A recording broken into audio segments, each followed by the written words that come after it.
होवे किसे मृत्यु, जन्म है जो मरे उसे, यही सिद्धांत है स्थायी, इससे शोक व्यर्थ। मूल में भूत है गुप्त, मध्य में दृश्य है हुए, अंत में फिर अव्यक्त, इनका शोक है वृथा। आश्चर्य से एक इसे लखे हैं, आश्चर्य से एक इसे कहे हैं, आश्चर्य से एक इसे सुने हैं, सुन के भी है बोध नहीं किसी को। सबके देह में पाठ, सदा देही अवध्य है, इसी से सब भूतों का शोक तू करना नहीं।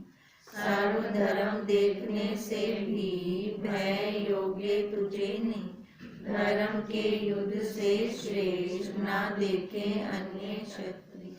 यदि इच्छा से मिला पाठ, स्वर्ग द्वार खुला हुआ, भाग्यवान क्षत्रियों को ही मिले हैं युद्ध कर्म ही। यदि इस अवस्था में त्यागेगा युद्ध धर्म तू, सर्वधर्म कीर्ति खोवेगा, करेगा पाप संज्ञा। गावेंगे सब ही तेरी आकीर्ति नित्य विश्व में, संभावित जनों को है आकीर्ति मृत्यु से बुरी। वैसे रण में भागा कहेंगे ये महारथी, सर्वत्र मान्यता तेरी आवेगी फिर हीनता। तेरे सामर्थ्य की निंदा करके शत्रु जो तुझे बोलेंगे अपशब्दों से, इससे श्रेष्ठ दुख क्या। मरेगा तो स्वर्ग प्राप्ति, भोगेगा राज्य जीत से, हे कौन्ते इसी से तू खड़ा हो रण हेतु से।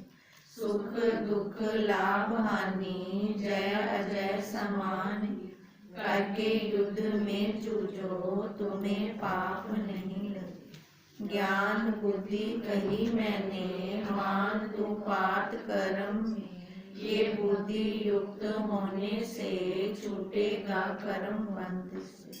यहाँ कर्म नहीं टूटे, संग दोष नहीं लगे, अल्प भी आचरे से ये बचावे भवबंध से।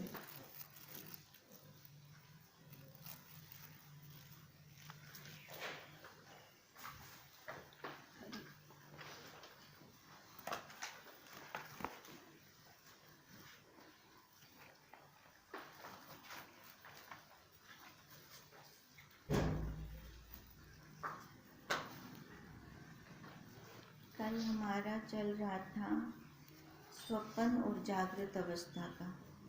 स्वप्न अवस्था किसकी अपेक्षा से गई थी? जागृत की अपेक्षा से स्वप्न अवस्था गई थी। वो क्यों गई थी? क्योंकि जागृत तो हमारे लॉन्ग टाइम चलती रहती है, स्वप्न थोड़ी सी होती है। पर जब कंपैरिजन किया था तो स्वप्न को जैसे हम मिथ्या कहते हैं, वैसे ही जागृत को भी 1 मिनट नहीं लगाना मिथ्या कहने में। पर ये दोनों अवस्थाएं एक दूसरे की अपेक्षा से है। पर जो तुरीय अवस्था, एक चौथी अवस्था और हमें बताई थी, वो तुरीय अवस्था इन सब से ऊपर है। ये तीनों अवस्थाएं आती रहती हैं और जाती रहती हैं, और तुरीय अवस्था हमारा अपना आपा स्वरूप है। वो किसको होती है, किस पे आती है तुरीय अवस्था? वो ज्ञानी पे, ज्ञानवान पे आती है, जिसने स्थिति पाई है ज्ञान में। ये स्वरूप इन सर्व अवस्थाओं से हमारा न्यारा है और सर्व कर्मों से शुद्ध और ज्ञान मात्र है। निज अवस्था हमारी कौन सी है? तुरीय अवस्था। बाकी जितनी भी अवस्थाएं हैं इसके ऊपर हमने आरोप की हुई है नहीं, वो सारी मिथ्या है, आरोप की हुई है। अब हम ये देखें, जो हमने आरोप किया हुआ है उसी को ही मैंने सत्य मान रखा है, और जो सत्य है मेरी अवस्था उसको मैं जानती ही नहीं हूँ। कितना हैरानी वाली बात है ना ये। हम जो हैं हम अपने आप को वो नहीं जानते, और जो हम नहीं हैं उसको हम जान रहे हैं। तो इसी कारण से हमारा आज तक ये चक्कर ख़त्म ही नहीं हुआ। ये जन्म मरण का जो हमारा चक्कर चल रहा है इसी कारण से चल रहा है, जिसकी अपेक्षा से यह दोनों जागृत और स्वप्न मिथ्या हो जाती हैं। किसकी अपेक्षा से? तुरीयावस्था की अपेक्षा से। तुरीय की अपेक्षा से ये दोनों अवस्थाएं मिथ्या हैं। यह जो लिखा है कि स्वप्न अवस्था में ना बुद्धि होती है और ना कोई दूसरा पदार्थ होता है, वह अयथार्थ है, क्योंकि स्वप्न अवस्था में 17 तत्वों से रचा हुआ सूक्ष्म शरीर काम करता है। फिर बुद्धि कैसे नहीं होती? 17 तत्व है ना। अब 17 तत्व में कौन कौन से आए? 5 कर्म इंद्रियां, 5 ज्ञान इंद्रियां, 5 प्राण और 2 मन और बुद्धि। तो ये 17 बन गए हमारे। अब इसमें बुद्धि तो है स्वप्न अवस्था में। कहते हैं 2 अंतःकरण, मन बुद्धि, 5 ज्ञान इंद्रियां, श्रोत त्वचा नेत्र जीवा और नासिका, 5 कर्म इंद्रियां, वाक हस्त पाद लिंग तथा गुदा और 5 प्राण, प्राण अपान उदान व्यान और समान। इन 17 तत्व पदार्थों में बुद्धि जिसका कर्म निश्चय है वो भी संयुक्त है। फिर स्वप्न अवस्था में बुद्धि कैसे ना हुई? वो भी। जागृत में स्वप्न मिथ्या है और स्वप्न अवस्था में जागृत मिथ्या है। दोनों अवस्थाएं कभी इकट्ठी नहीं आती। एक की अपेक्षा दूसरी अवस्था रहती है, हमेशा एक रहती है हमारे पास हमेशा ही। तथा तत्व ज्ञान में ये दोनों अवस्थाएं स्वप्न की तरह ही मिथ्या है। तुरीयावस्था में ये अवस्थाएं सारी मिथ्या है। तत्व ज्ञानी की दृष्टि कहाँ रहती है? वो अपने स्वरूप पे रहती है, और अपना स्वरूप ये शरीर वाला नहीं मानता, शरीर की तरफ तो देखता ही नहीं है। ये क्या है? ये एक साधन है। साधन पे बैठकर वो अपना काम कर रहा है। हम साधन पे बैठ के कहीं जाते हैं ना, साधन को हम अपना तो नहीं कहते, और साथ में साधन घर के अंदर भी नहीं लेके जाते, साधन को हम बाहर ही खड़ा कर देते हैं। फिर ये शरीर रूपी साधन, अब जिससे मेरे को अपना काम करना था, इसके साथ हम मिलकर गाड़ी को ही मेहमानी बैठे हैं, ड्राइवर की तरफ तो देख ही नहीं रहे, जबकि ड्राइवर के बिना गाड़ी चल ही नहीं पाती। ड्राइवर चाहिए ना गाड़ी चलाने के लिए। तो अब हमें देखना यही है कि जो ये अर्शी पुरुष है मेरा, ये कहाँ? देखो ज्ञान अवस्था में हर एक इंद्री पे आके बैठ जाता है। ज्ञान स्वरूप है ना, वो तो ज्ञान रूप है। अब कानों से हम शब्द सुन रहे हैं तो कानों पे आके बैठा है, नेत्रों से हम देख रहे हैं तो वहां पे आके बैठा है। कहीं घर से बाहर निकलो तो देखो चावल बन रहे हो तो नाक पे आके बैठ जाता है, कैसे सुंघवाता है हमें। और अब देखो जैसे गर्मी आती जा रही है, और जब शरीर पे हम कपड़े अब उतारते जा रहे हैं, जड़ता निकल रही है तो हम उतारते जा रहे हैं। अब जब बहुत सारे कपड़े डाल लेते हैं, फिर देखो इस शरीर से काम होना भी मुश्किल हो जाता है। पर वो ज्ञान स्वरूप अंदर बैठे है ना, जो अब जनवा रहा है। अब जैसे इसका भार हल्का किया, अब कैसे ये फुर्ती से काम कर रहे हैं, ये भी जनवा रहा है। अब ऐसे जब शरीर के ऊपर हम इतना भार लेके बैठते हैं तो काम नहीं होता। ऐसे जब सूक्ष्म पे ऊपर इतना भार लेके बैठ जाते हैं तो अपना काम नहीं होता। स्थूल पे कितना बोझा आ जाता है, कितने सर्दियों में कपड़े ऊपर से आ जाते हैं। अब सूक्ष्म शरीर पे देखें, वहाँ पे कितना बोझा है, जन्मों जन्मों के संस्कार हैं वहाँ पे, वो भी तो बोझा है। तो वो जब भारी हो जाता है फिर अपना काम नहीं करता। अपना काम के लिए तो हल्का चाहिए ना, ऐसी वृत्ति चाहिए जो फटाफट कपड़े उतारे और डाले। सामने बच्चे आए तो माँ वाला ओढ़नी ओढ़ ली, वो गए तो उतार के रख दी हमने ड्रेस। ये ना हो कि हम ओढ़ी बैठे रहें। हम क्या कर रहे हैं, एक के ऊपर एक, एक के ऊपर एक, एक के ऊपर एक, सारे कपड़े ओढ़ लेते हैं। वो तो दब गया नीचे, अब कैसे अपना काम करे फिर। अब कहते हैं पर जो तुरीय अवस्था में होता है, जो ज्ञानवान होता है, वो स्थूल को भी और सूक्ष्म को भी दोनों को देख रहा होता है। बोझे अपने सिर पे नहीं लेता, वो दोनों से न्यारा, अपने आप को जानने वाला, अपने स्वरूप में रहने वाला होता है। जागृत में स्वप्न मिथ्या है और स्वप्न की अवस्था से जागृत मिथ्या है। तत्व ज्ञान में ये दोनों ही अवस्थाएं स्वप्न की तरह मिथ्या हैं। जगत इन दोनों अवस्थाओं का नाम है।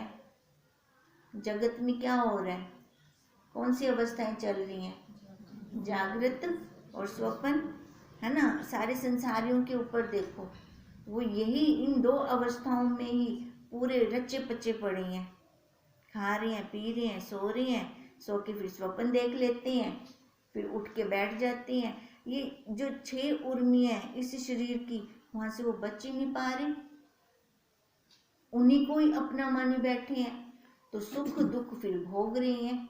जबकि प्रारब्ध किसकी है, शरीर की, है ना। सुख दुख किसका है, शरीर का है। तो फिर ये अपने साथ कैसे जुड़ जाता है, अज्ञानता के कारण तो जोड़ रही हैं। यथार्थ ज्ञान ना होने के कारण हम एकदम उस क्रिया को अपनी क्रिया मानने लग जाते हैं। अब भी इतना ज्ञान लेने के बाद भी, जबकि हमें अब सारा कुछ पता है, तो अब हम अपना निरीक्षण करें तो क्या अब हम बच पाते हैं वहाँ से, कि फिर कभी फिसल जाते हैं, वहाँ शरीर पे आके बैठ जाते हैं।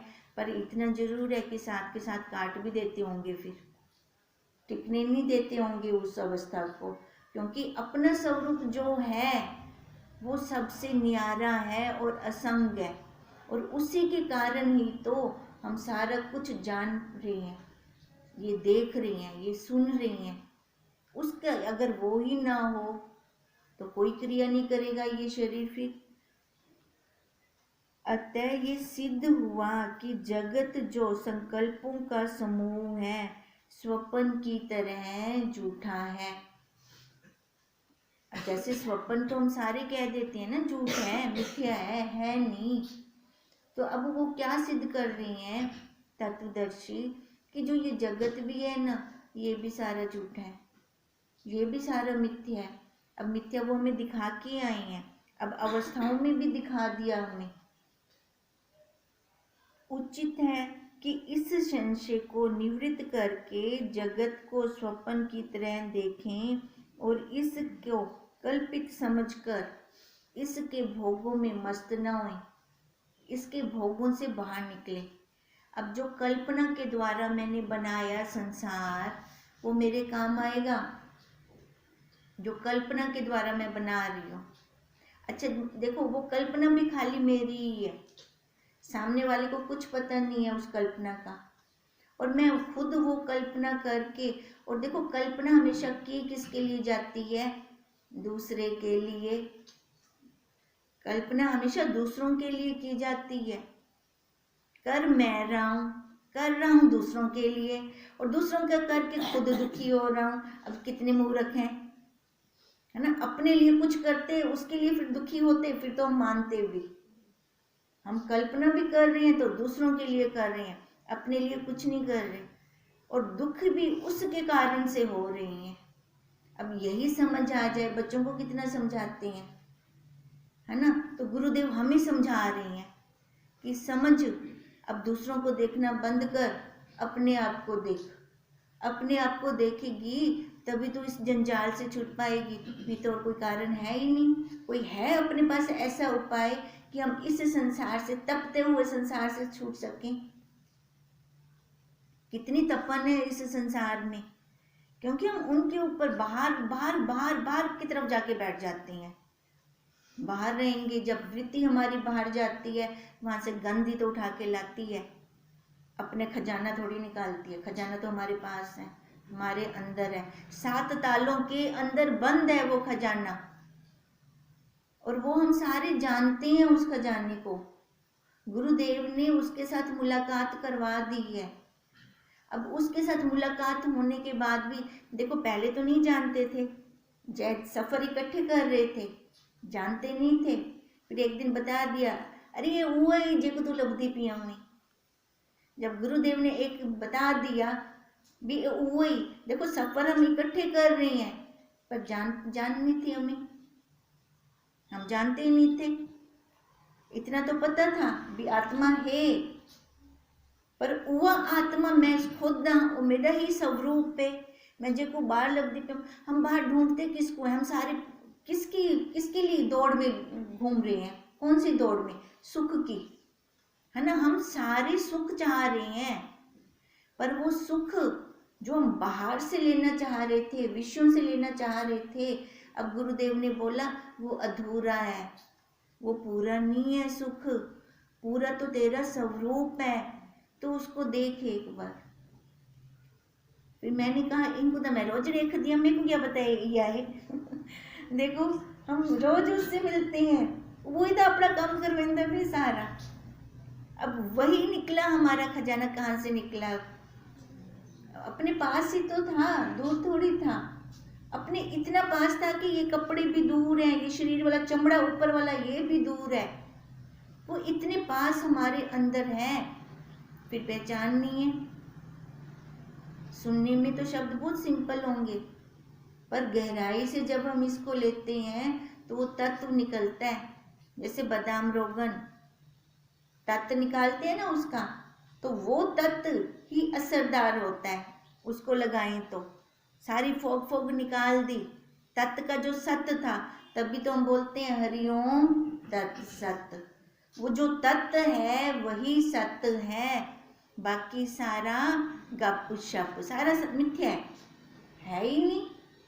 जो चीज है ही नहीं तो उसके लिए दुखी क्यों होना, है ना? उसके लिए इतना राग द्वेष क्यों करना? जो है वो मेरा आपा है और मेरे को है प्या। राग द्वेष तो तभी होता है जो बाहर होता है, दूसरी वस्तु के साथ होता है। अब हर जगह जब वही एक ही है, एक ही है, एक ही है, दूसरा कुछ है ही नहीं, तो हमें क्यों हो रहा है ये सारा? क्यों हम जन्म पे जन्म ले रहे हैं? क्योंकि बुद्धि में ये दृढ़ता नहीं हो पा रही। जब ये बुद्धि में दृढ़ता हो जाएगी कि वही एक ही सत्य है, तो देखो अपना बाहर की तरफ किसी और से बात करने को भी दिल नहीं करता, क्योंकि मेरे को अंदर सारा कुछ एक पिया बार बंदी लौड़ के है, बाहर तो वही जाएगा ना जिसको कोई कमी लगेगी। जब अपने पास सारा कुछ, सारी सामग्री है, तो हम बाहर जाते हैं? नहीं जाते ना। अब इसलिए गुरुदेव ने हमारी वो वाली आंख बनाई है, जो हम आंखों वाले अंधे थे, अब गुरुदेव ने वो आंख दी हमें भी बाहर मत जा, बाहर जाएगी तो संसार में भटकेगी, और संसार में तेरी मेरी के अलावा और दूसरा कुछ है नहीं। इसलिए देखो एक चौपाई भी बनाई है, तू सागर जम आही तरंगा, मिले लहर सामर इक रंगा। बस एक लहर उसके साथ मिल जाए, है भी तो उसी में ही, सागर के अंदर ही तो है, उसका अपना लहर का वजूद है वो अब समुद्र, है वो जल, पर अपने आप को लहर समझ के अगर अलग निकल रही है तभी दुखी हो रही है। हम भी लहरें मान के अपने आप को अलग निकलेंगे तभी दुखी होंगे। जग अक्षर तू वेद अनूपा, तू तरुवर जग पत्र स्वरूपा। देखो खाली एक ही सत्य है, अगर उस सत्य की तरफ जाते हैं, उस जड़ की तरफ जाते हैं तो ठीक है, बाकी क्या है? सारे पत्ते ही हैं, है ना? एक वो अर्शी पुरुष सत्य है, बस वो चारों खानियों में है। तभी तो हम कहते हैं कि सारा वही ब्रह्म है, सारा वही ब्रह्म है। अब इसमें पशु भी ब्रह्म हो गए, है ना? चारों खानियां ब्रह्म हो गई, तो क्या हम उनके आकार को लेके बोल रहे हैं? नहीं, जो वो तत्व है, बाहर परमात्मा और अंदर आत्मा, आत्मा तो सबके अंदर है, तो वो आत्मा सबके अंदर होने से तो वो क्या अलग अलग हो गई? नहीं, वो एक ही एक है। तभी तो हम एक अंतःकरण की बात दूसरे अंतःकरण वाला जान लेता है। कैसे जानता है? एक है ना, तभी जान सकते हैं, नहीं तो ऐसे कैसे जानेंगे हम? अब जो हमारे गुरुदेव हैं, सभी के अंतःकरणों को मिलाकर उनका एक का अंतःकरण है, तभी वो सबकी बात जान जाते हैं। तो जब हमारे गुरुदेव जान सकते हैं तो क्या हम नहीं जान सकते? हम भी तो जान सकते हैं। क्या किया उन्होंने? पुरुषार्थ ही तो किया, झूठ को झूठ करके अलग कर दिया, सत्य को ले लिया, हंस दृष्टि अपना ली, और हंस दृष्टि अपनाते ही वो परम हंस बन गए। अब वो हंस दृष्टि गुरुदेव हमें दे रहे हैं। अब वो भी हमें क्या बनाना चाहते हैं? परम हंस। तो उसके लिए पुरुषार्थ अपना मोती मोती चुकते जाएं, बाकी सारा कुछ छोड़ते जाएं। मृग तृष्णा ज्यों प्यास बुझावे, थल को जल निश्चय कर धावे। अब मृग तृष्णा क्या प्यास बुझाती है? नहीं बुझाती। वो थल को जल कर रही है। माया भी तो अपना पूरा प्रभाव रखती है। अब माया के प्रभाव से हम घूम रहे हैं सारे। कितना हो गया हमें श्रवण करते करते, कितने साल हो गए, तो भी तो माया भी आ जाती है ऊपर। कहीं से वो खाली एक छोटी सी सुई जितना छेद भी देख लेना, वहां से भी वो आ जाती है। पर डंडा अपने हाथ में हो, डंडा अपने हाथ में होगा तो बिल्ली दूध कैसे पिएगी? या डंडा रख दिया उतनी वो भी आ गई बिल्ली भी। नजर हटी दुर्घटना घटी। जब अपनी नजर हट गई अपने स्वरूप से, साधना काल में साधक का पुरुषार्थ है। यही पुरुषार्थ आगे जाके सिद्धांत काल में अभ्यास बन जाता है और स्वभाव बन जाता है हमारा। अभी जो हम ये कर रहे हैं, अपना पुरुषार्थ इतना करो कि वो खुद ही छलकने लग जाए। वो आता है, अपने आप आता है। वो पुरुषार्थ की तो है, संसार में भी तो पुरुषार्थ हो ही रहा है, वो भी तो हो रहा है ना।